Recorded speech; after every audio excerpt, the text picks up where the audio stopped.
time for re-evaluation and time also to reorganize and re-strategize. So for me, I think it was a multiplicity of issues that I had to handle at that point in time, coming from an election that I felt at some point there was something that did make sense about the outcome. One, I will address three particular issues today. The first one,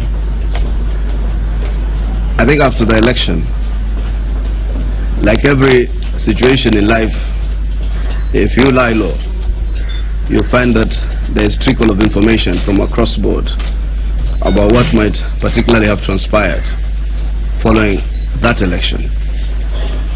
And I think over the last 2 to 3 weeks, and in fact actually 4 weeks, many of the residents of Mombasa, those in the know and those who had some level of evaluation, did indicate to me and to us generally that the outcome of the election might not have necessarily reflected the mood of the county, and that to a certain extent the results looked extremely outrageous.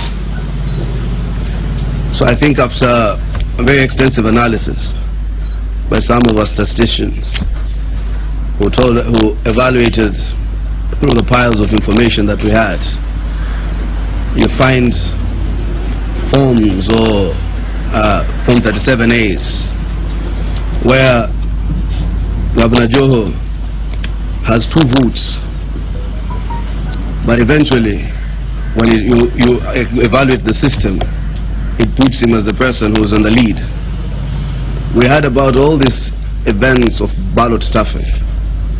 We had events around manipulation of the balloting of the process, how people will be issued with multiple ballot papers so that they can vote 6 piece, thereby giving undue advantage to literally a litany of people running under the orange ticket.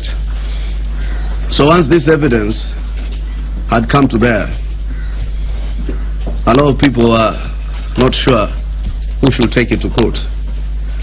When mwingine asema subiri tutafute voter, yule candidate yule amwambia candidate yule uchukue. You know, for me fundamentally about life, it is not to do what the majority is of the opinion.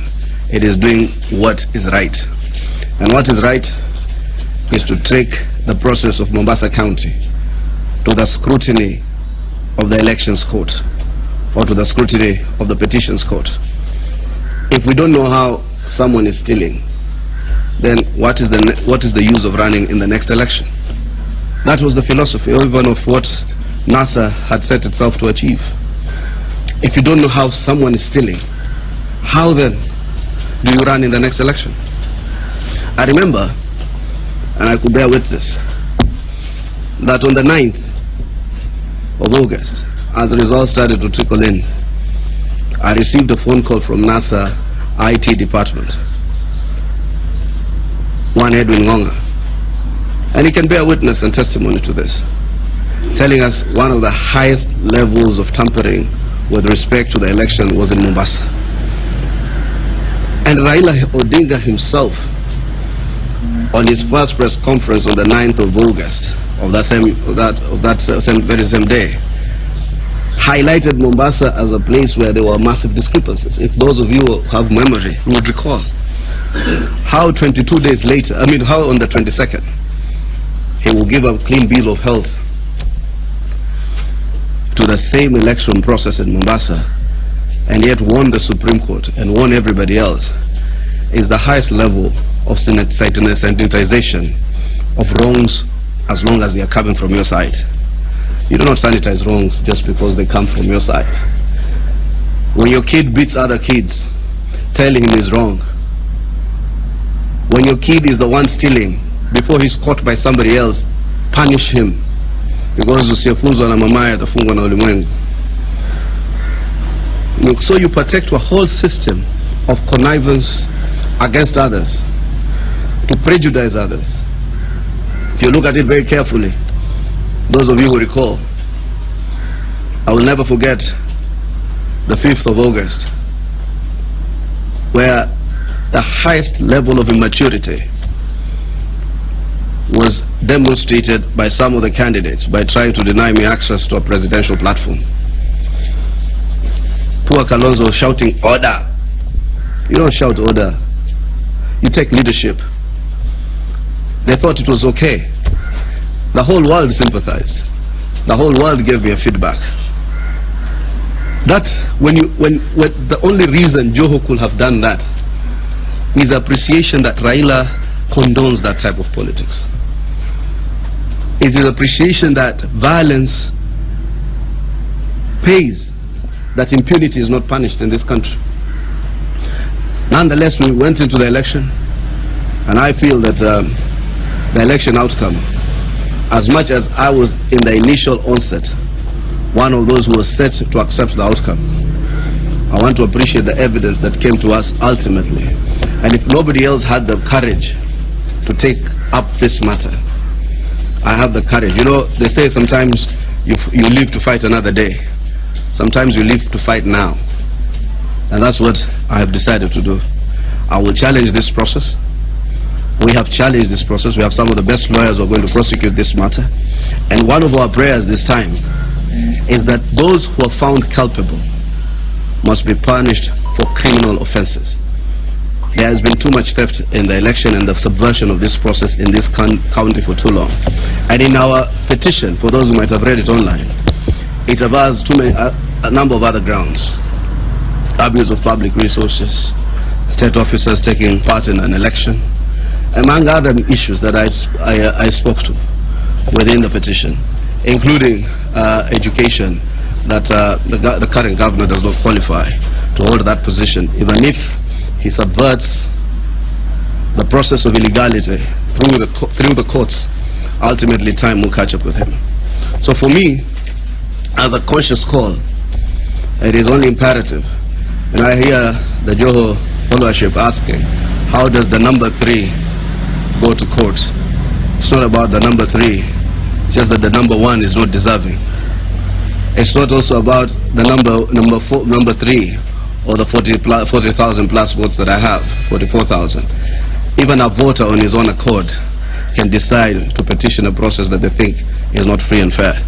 So on behalf of those people who have courage, and I think for us, our struggle is a continuous effort. It's a continuous getting up and living to fight and fighting back. We are like heavyweight boxers. You take some punches and you get up and you come and get some more and still come up and approach that fight until victory. So I think that was a small event, was a slip, was not a collapse.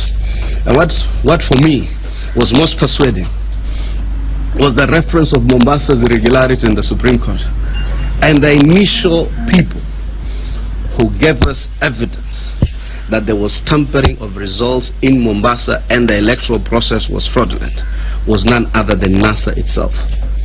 For them to turn around, as they say it on pulpits, woe unto you hypocrites. So we will pursue this. Mombasa should be bracing for a by-election that will actually administer the true will of the people.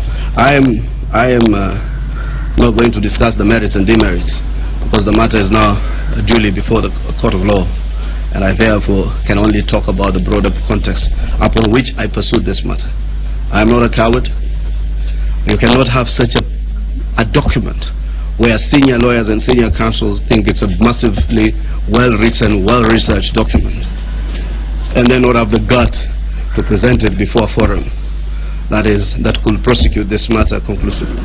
So I think we need electoral justice, so that next time, hata wewe Brian, hata wewe Jacob, hata anybody else mukenda ka election, sio wewe mfanya bidii mwingine atia a ballot stuff. It was all of you, even in terms of your logic, know that the results do not make sense. The results do not fit in. Even if I did not win, it is not possible that the victories that have been registered across the county can be the victories that are now in force. Secondly, you do realize immediately after the elections I have been fairly absent from the political scene, so that I had resigned indeed from Wiper, but I only had to resign now through action. So I was doing nothing. All of you might have realized. You meet me in a coffee place and you ask me what's going on. What was going on is when you're collecting evidence, you need to be subtle so that you do not evoke a possible strategy of cover-up. You know, when I start saying ndakumtafuta Suli, when I start saying ndakumtafuta Matunda, I'm giving you leads. Before you realize you get to Matunda before I do. So by God's design, we were able to document a bit of evidence from both people who came to us out of their own volition, people we went to meet in the courts in various areas, who have been able to give us very credible information about what they think might have transpired. And for us, if the court were to grant scrutiny, and I hope the judges will not be compromised, if the courts were to grant scrutiny, then we definitely will have an outcome that is desirable. So after all that soul searching, I decided to resign from the Secretary Generalship of WIPO. You know, parties must add value to you. Parties must appear also to give you a thumbs up. I was not willing, personally, to say anything about the resignation. I went on Wednesday as a man of credibility. I took the WIPO resignation. Those of you who have been watching this small clip of Kalonzo Musyoka telling Mawathe something, you must have seen me somewhere behind there, eavesdropping, because I had not handed in the resignation, but I had resigned in my mind, isn't it? So what I did, I went further, I gave him the resignation, and the party leader, as a gentleman, told me, I'll not accept it, let me keep it, let us talk on Friday. So when I came to Mombasa, I decided to seek further advice from a forum that I participated. Only that one person thought that we should not move back on the resignation. So he did the honors of circulating it to you. You will realize, for some of you who are my friends here, for the first time I did not pick up your phones because I did not want to get into a public altercation with the WIPO Democratic Movement membership. You could not have been friends yesterday and enemies today. But I found the press conference that followed extremely colorless for them to say I was ineffective. I was the only candidate who financed all my candidates. All of you know the levels of campaign that we gave in.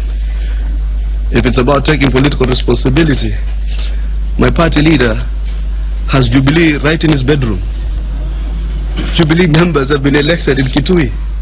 What is more than that to take political responsibility? So I urge people who were once allies to tread carefully with the type of verbs they throw into others. Those who live in glass houses must throw stones. I know for a fact what happened here, and I know for a fact I do not desire any more. Not for the Kamba vote, but for the WIPO leadership. It's weak, it's meek, it's unfocused, it is fluid. You do not know whether Kalonzo is supporting me or he's supporting Joho. You don't know whether what he stands for. When he's picked from the airport by people who oppose us, he's taken to the bedroom by people who oppose us. You look at him and you're looking at him like, what is wrong with this guy? How smart does he think we are, or foolish? Or does he think he is, or how foolish does he think we are? You leave it to God. And I never told him anything. I just looked at him. Alivyokuwa jaribu kuchenga mpaka akajichenga yeye mwenyewe. Unajua the problem ya kujaribu kuchenga watu sana. Wewe Mohamed ucheza boli. Wajichenga mpaka mwisho wachenga wafunga on goal. Waambia na watu watuuza, ndio alipofanya maskini. Amchenga Mugama, amchenga Musila, amchenga mpaka mwisho ajichenga yeye mwenyewe. Right now he's laying on the balance. Why will I be there to be duped a second time? Mzungu wasema, fool me once, shame on you. Fool me twice, shame on me. I'm not a fool. I know which party in this county that you need to join to represent a realistic chance of having political clout. Parties are there to assist. What was different about me in running as an independent? My brother Mwange in Changamwe managed a poll to 6,000 votes. I beat him. He's supposed to bring votes to me. I beat him. Sasa nani amsaidia nani? So like every other person, I learned from my mistakes. And I'm honest about my mistakes. but most importantly, I'm honest about the experiences that I get from my mistakes. I spend too much time trying to please ethnic chiefs. Je, hila atakuja kusema mimi natosha ama nitosha? Je, huyu atakuja kusema nani tosha? Yet I remember when I started having an issue-based campaign, albeit fairly late, when I said, ignore all these people, let me go out with my message, let me go out with my manifesto. I remember some of you here called me aside, akasema, Senator, hatujaona campaign kama hii. So I will pursue my strength. My strength is standing up as a person to be counted. The courage to stand together, and necessary like now to stand alone. And that's what I'm doing. I spend so much time trying to please people, yet the playing field is skewed against people who have no money. Trust me, with a dime, you buy the part of this leadership. I know it.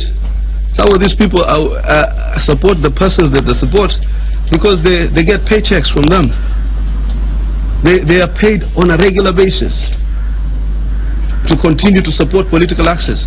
Where is the role of ideas or ideology in politics? One of them gladly told me once, katika siasa uwe na vitu tatu, either uwe na pesa, uwe na kura, ama uwe na hera. Nikasema, what about akili? Si pesa inapatiwa na check, unaweza patia mtu akili na check. So I think these are some of the issues that I think were fairly compelling. There's another issue I must address. Na hii address wale ambao ni watu wa Mombasa na vijana kwa ujumla. You know, don't always accuse people. Why I'm taking up this small issue is because Raila's politics of malls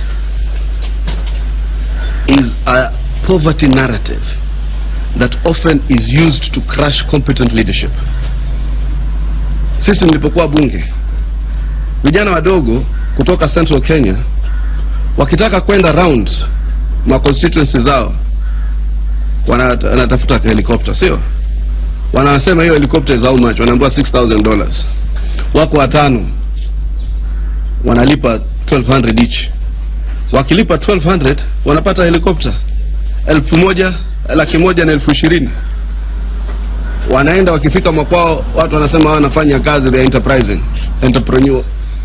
Ndugu zangu kutoka West wakisema kina Neto, wale vijana yule wakuu na wengine kina Silvans, wakisema tunataka kwenda Luo Nyanza, wakiambiwa helicopter ni $6,000, kila mmoja akilipa $1,200, wakifika kule wanaambiwa mall Eurobond.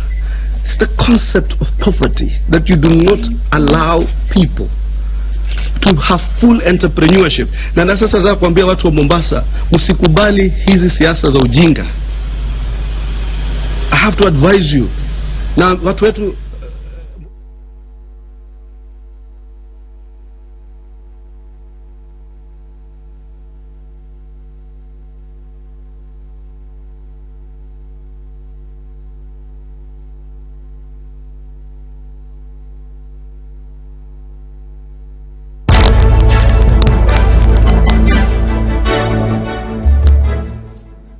I was totally aware how much money I will require. Sindio?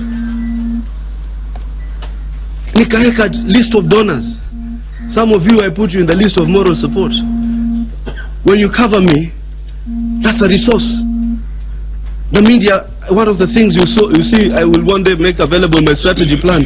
One of the things I made in my strategy plan, the media in Mombasa is friendly to me. So I did not need to cover. Well, there you go. Strong statements there by former Mombasa Senator Hassan Omar.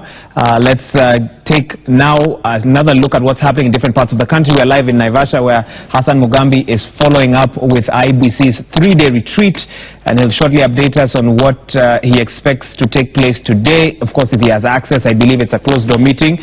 But we'll be live from State House, where Jackie Maribe is following up on 3 meetings that are set to take place today.